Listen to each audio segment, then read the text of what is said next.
Մայրաքաղաքում շարունակվում են կանաչապատման աշխատանքները, իսկ համացանցում օրորի շատանում են այդ աշխատանքները քննադատողները։ Ոմանք սանիտարական էտի մեթոդաբանության հետ համաձայն չեն, ոմանք ծառատեսակների փոխարինման, իսկ քաղաքապետարանում համոզված են, քննադատությունները մեծամասամբ քաղաքական ուղղորդում ունեն։ Այդ 30-40 հոգի անձանց անաչառության վրա ես խիստ կասկածներ ունեմ եւ կարծում եմ, որ դա ունի քաղաքական ուղղվածություն։ Դա իմ համար միանշանակ է։ Այս տարվա կանաչապատման աշխատանքներն Արմեն Բեգոյանի վստահեցմամբ աննախադեպ ծավալի են։ Այս տարի մենք Երևանի պատմության մեջ առաջի անգամ ունեցել ենք ձմեռային տունք։ Փետրվար ամսին մենք Երևան քաղաքում քաղաքապետի հետ միասին որոշում ենք կայացրել ավելացնելու մշտադալարների քանակությունը Երևան քաղաքում։ Ինչու, որովհետև ձմռան ամիսներին կանաչ ֆոնդը քնած է, նա որևիցե գործողություն չի անում, բացի մշտադալարներից։ Հետևաբար մենք փետրվար ամսին սկսեցինք տունկով սոճիներ, եղևնիներ եւ գիհիներ, որոնք շատ մեծ օգտակար գործողության գործակից ունեն օդի ֆիլտրման, մաքրման հարցում։ Ավելի քան 250 սոսի եւ եղևնի է տնկվել բոլոր վարչական շրջաններում։ Մարտի 10-ից էլ մեկնարկել են գարնանային էտի աշխատանքները։ Ճիշտ է, արդյոք իրականացվում էտը եւ ինչու են քննադատություններն այդքան շատ։ Հայաստանի Հանրապետությունում ուրեմն ամենաբարձր, եթե կարելի է այսպես ասել, դա ինստիտուտը պետական, դա Հայաստանի Հանրապետության ազգային ակադեմիայի բուսաբանության ինստիտուտն է։ Հիմա այդ բուսաբանության ինստիտուտի գիտական ղեկավարը, այսինքն ամենաբարձր գիտնականը, մեր մոտ գիտատեխնիկական խորհրդում է, հողագիտության ինստիտուտի տնօրեն, ագրարային համալսարանի դեկանը, անտառագիտության ամբիոնի վարիչը, տեսեք ինչ տիտղոսներ եմ ասում, այսպես։ Այդ բոլորը այստեղ հավաքվում են ամեն էտից առաջ մեր վարչական շրջանի դենդրոլոգների հետ, ցուցումներ են իրականացնում,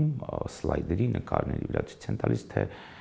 ինչպես պետք է մոտենալ այս կամ այն ծառը էտելու հարցին։ Նոր ծառատեսակներ, ժամանակակից մոտեցումներ, այս հարցում քաղաքապետարանի եւ փորձագետների տեսակետները խիստ տարբերվում են։ Երևանի ավականու անդամ Քրիստինա Վարդանյանն անհանգստացած է։ Մի քանի միջազգային փորձագետների հետ քննարկել է քաղաքապետարանի կանաչապատման քաղաքականությունը, բոլորն են զգուշացնում։ Զանգվածային ծառահատումները, մեծ ծաղարթով ծառատեսակները դեկորատիվ ծառերով փոխարինելու մեթոդաբանությունը կարող է անդառնալի հետևանք ունենալ։ Սա ուղղակի մի ձեռնարկ է, որը ասում է ինչպես կանաչապատում քաղաքներում, հարավային քաղաքներում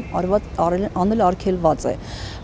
Այս մեթոդաբանությունը, որը իրականացվում է, չունի ոչ մի աղերս գիտության հետ, չունի ոչ մի աղերս մեր քաղաքում, նաև մենք ունենք կանաչապատման շատ երկար պատմություն, մեր քաղաքը ունի, նոր չի այդ պատմությունը սկսվել, ուղղակի հակասում է այն բոլոր գործընթացներին, որոնք արվել են ժամանակին գիտնական դենդրոլոգների կողմից, լուրջ գիտական աշխատանքների հիմնավորմամբ։ Խորհրդային միության ժամանակ ամենը արվել է գիտականորեն հիմնավորված, շատ լուրջ մասնագետների կողմից խորհրդային միության, այլ ոչ թե միայն խորհրդային Հայաստանի։ Կանաչապատում եւ շրջակա միջավայրի պաշտպանություն ՀՕԱԿ-ի տնօրենը, սակայն Երևան քաղաքի խորհրդային տարիներին իրականացված կանաչապատման բոլորովին այլ պատմություն ունի։ Երևանը կիսա անապատ է եղել։ Այնտեղ այսպես շատ հազվագյուտ, հիմնականում փշոտ, չորադիմացկուն, այսպես թփած առատեսակներով մի կերպ չի ունեցել կանաչ զանգված։ Այս ամենը բերովի է։ Հետևաբար բերովի են եղել եւ նախկինում, բերովի են եւ հիմա։ Տվյալ մեր Երևան քաղաքը ինքը չունի իր աբորիգեն տեսակները, ոչ մեկ աբորիգեն չեն, բոլորը բերված են։ Կյանքը 40 թվից անցած դարի շատ առաջ է գնացել, կան ավելի ֆունկցիոնալ,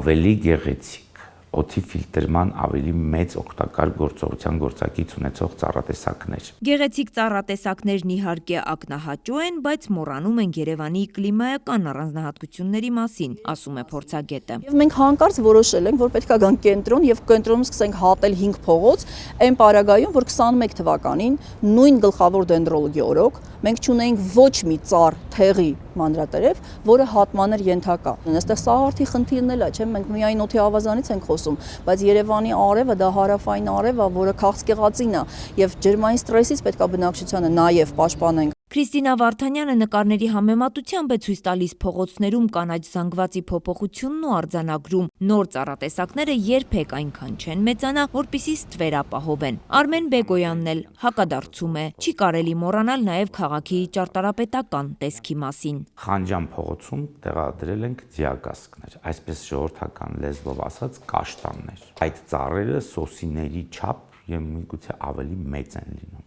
այսինքն հսկա սաղարթ ձևավորող ծառեր ենք տեղադրել։ Ինչու Խանջանի վրա, որտեղ Խանջանը լայն փողոց է։ Եթե մենք նայում ենք Հանրապետության հրապարակի կողմից, դեռևս սովետական ժամանակահատվածում կտեսնենք, որ այնտեղ տեղադրված են այդ նույն սովետի ժողովուրդը պրոսպեկտում տեղադրել այդ սոսիները, բայց հրապարակում տեղադրել է գնդաձև որոշակի փոքր միջին սաղարթ ձևավորող ծառեր։ Հիշում եք, կլոր ծառեր են դրված։ Ինչու՞։ Որովհետև ճարտարապետական կոթողներ են այդ շենքերը։ Դա չի կարելի փակել։ Ավականու անդամը ցավով է զգուշացնում։ Այսօր կատարվածի բացասական հետևանքը կտեսնենք 10-20 տարի հետո, միայն թե այդ ժամանակ պատասխանատուներին գտնելը դժվար կլինի։ Արևիկ Սարդարյան, Բեն Անտոնյան, Արմալուր։